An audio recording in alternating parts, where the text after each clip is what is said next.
다수의 횡포를 직관하라. 광장의 함성을 거슬러 광야의 음성으로 한 사람의 용기에 관한 이야기. 오늘 우리 안에서 들리는 군중의 함성과 하나님의 세미한 음성을 조용히 분별하는 시간으로 함께 들어가 보겠습니다. 광장은 늘 뜨겁습니다.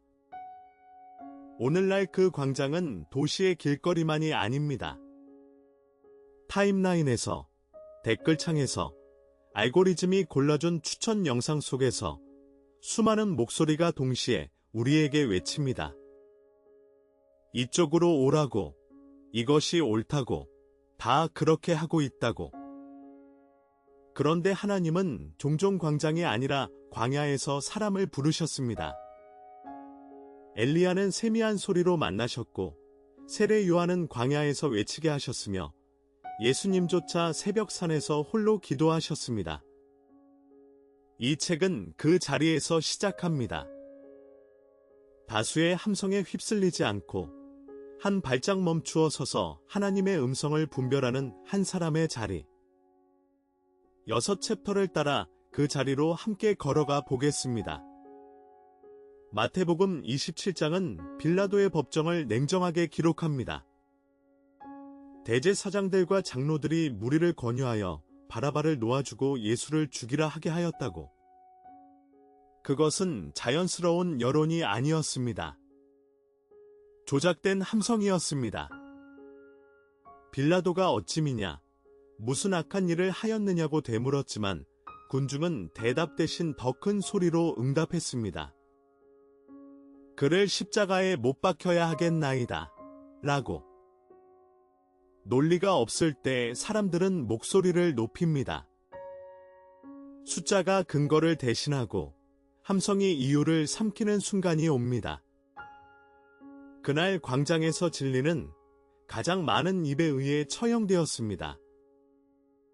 그러므로 우리가 던져야 할 첫 질문은 이것입니다. 지금 내가 동의하는 이 흐름은 정말 진리이기 때문에 동의하는 것인가?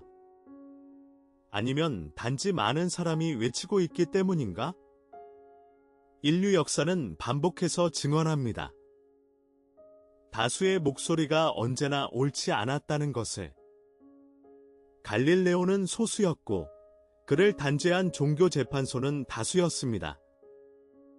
윌리엄 윌버포스가 노예제 폐지를 외칠 때 영국 의회의 대다수는 그를 조롱했습니다. 일제강점기 조선에서 독립을 외치는 사람은 극소수였고 침묵하는 자들이 압도적 다수였습니다. 다수는 시대의 흐름을 따르지만 진리는 시대를 거스릅니다. 그러므로 우리가 진정 두려워해야 할 것은 군중의 야유가 아니라 그 야유에 무릎 꿇는 자기 자신입니다. 빌라도는 예수가 무죄임을 알았습니다. 그러나 그는 군중의 소요를 두려워했고 결국 손을 씻었습니다. 그 손시음이 역사상 가장 비겁한 행위로 남은 이유는 다수를 의식한 침묵이 곧 공목가 된다는 사실을 보여주기 때문입니다. 빌라도는 물 한 대야를 가져오게 했습니다. 그리고 군중 앞에서 손을 씻으며 선언했습니다. 이 사람의 피에 대하여 나는 무죄하니 너희가 당하라. 그러나 손을 씻는 행위는 죄를 씻지 못합니다. 그것은 오히려 자신이 무엇을 하고 있는지 정확히 알면서도 했다는 증거였습니다. 모르고 저지른 악보다 알면서 눈 감은 악이 더 깊습니다. 오늘 우리도 빌라도의 자리에 자주 섭니다. 직장에서, 가정에서, 공동체 안에서 누군가 억울하게 몰릴 때, 진실이 군중의 편견에 짓밟힐 때 우리는 손을 씻고 싶은 충동을 느낍니다. 나는 관여하지 않았어. 나는 그저 가만히 있었을 뿐이야. 그러나 가만히 있음은 중립이 아닙니다. 악이 완성되는 마지막 순간 그 자리에 침묵으로 서 있는 자도 그 일의 한 부품이 됩니다. 오늘 내 침묵은 어떤 침묵인지를 정직하게 들여다보아야 합니다. 오늘날 알고리즘은 선동의 속도를 수백만 배 증폭시킵니다.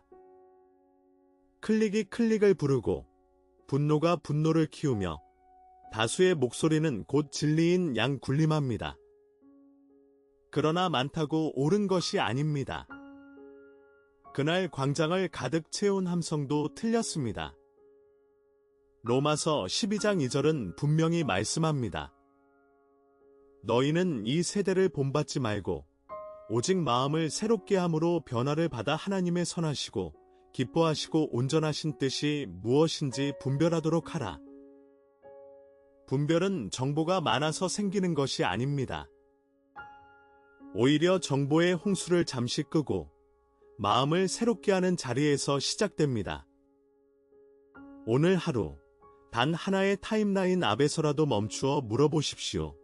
이것이 참인가? 이것이 선한가?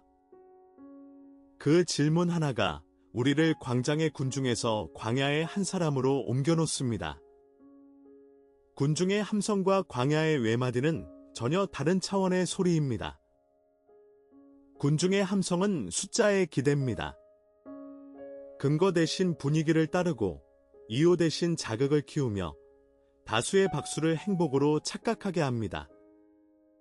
그 함성 속에서는 정작 내 양심의 목소리가 들리지 않습니다. 반면 광야의 외마디는 팔로워가 없습니다.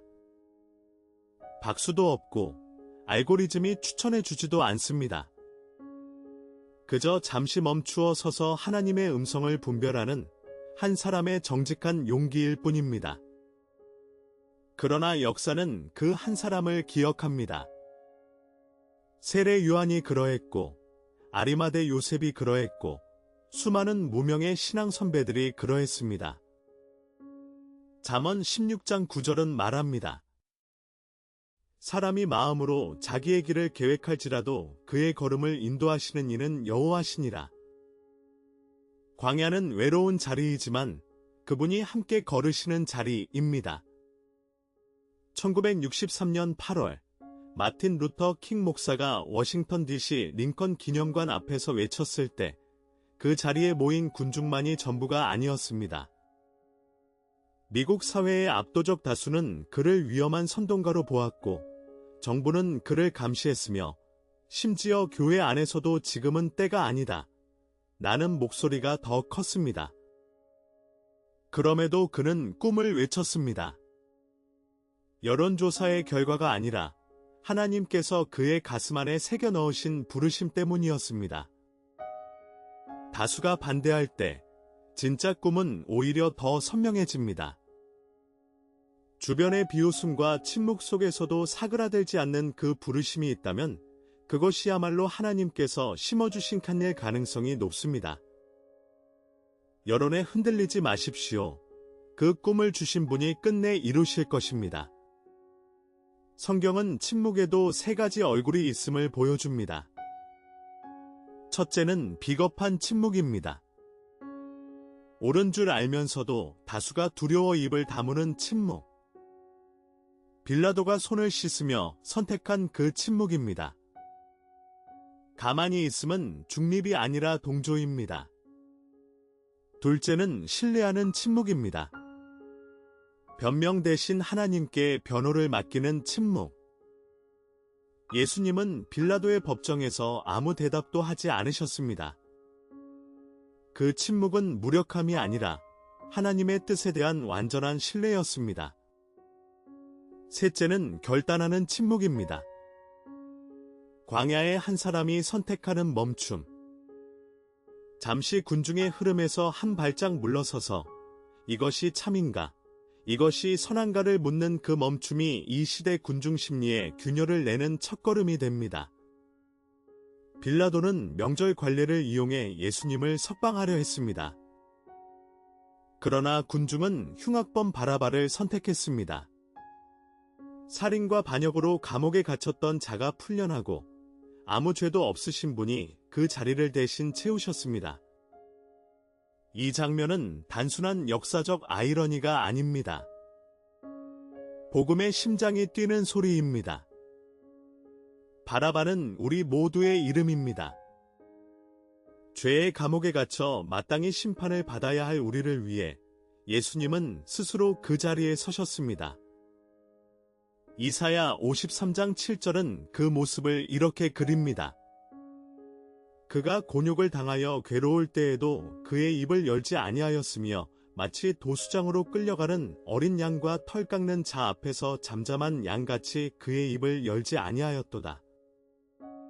오늘 내가 붙들고 있는 억울함과 자기의가 그분의 침묵 앞에서 어떻게 다시 해석되어야 할지를 묻는 시간이 됩니다. 결단은 거창한 순간에 오지 않습니다. 오늘 점심자리에서 누군가를 향한 험담이 시작될 때, 불이한 보고서의 사인을 요구받을 때, 진실을 말하면 불이익이 예상될 때, 바로 그 평범한 순간이 우리의 빌라도의 뜰입니다. 그 자리에서 우리는 군중을 따를 것인지, 주님의 얼굴을 바라볼 것인지를 선택합니다. 출애굽기 23장 2절은 명확하게 말씀합니다. 무리를 따라 악을 행하지 말며 다수를 따라 불의한 증언을 하지 말며. 예수님은 모든 군중이 등을 돌렸을 때 혼자 십자가를 지셨습니다. 그분은 우리에게 외롭지 않다고 말씀하십니다. 광야에 홀로 서는 것 같아도 그분이 함께 서 계십니다. 오늘 한 가지를 결단하십시오. 사람의 박수보다 하나님의 잘하였다. 라는 말씀을 더 갈망하기로. 진리편에 선 한 사람은 다수보다 강합니다. 역사를 바꾼 목소리는 언제나 처음에는 혼자였습니다. 엘리야가 그러했고 세례 요한이 그러했으며 마틴 루터 킹과 윌버포스가 그러했고 그리고 무엇보다 우리 주 예수 그리스도께서 그러하셨습니다. 광장의 함성이 거셀수록 광야의 한 음성은 더 깊어집니다. 오늘 당신이 서 있는 자리, 그 자리가 비록 외롭게 느껴질지라도 당신 곁에는 십자가 앞에 홀로 서신 그분이 함께 계십니다. 그분의 침묵 안에는 온 우주를 붙드는 확신이 있었습니다. 그 확신이 오늘 당신의 작은 결단을 붙드는 힘이 되기를 기도합니다. 다음 회에는 새술은 세부대의 담아야를 함께 묵상합니다. 우주나 채널을 구독하시고 다음 묵상 시간에 다시 만나기를 기도합니다. 주님의 은혜가 여러분의 영혼에 충만하시기를 축원합니다.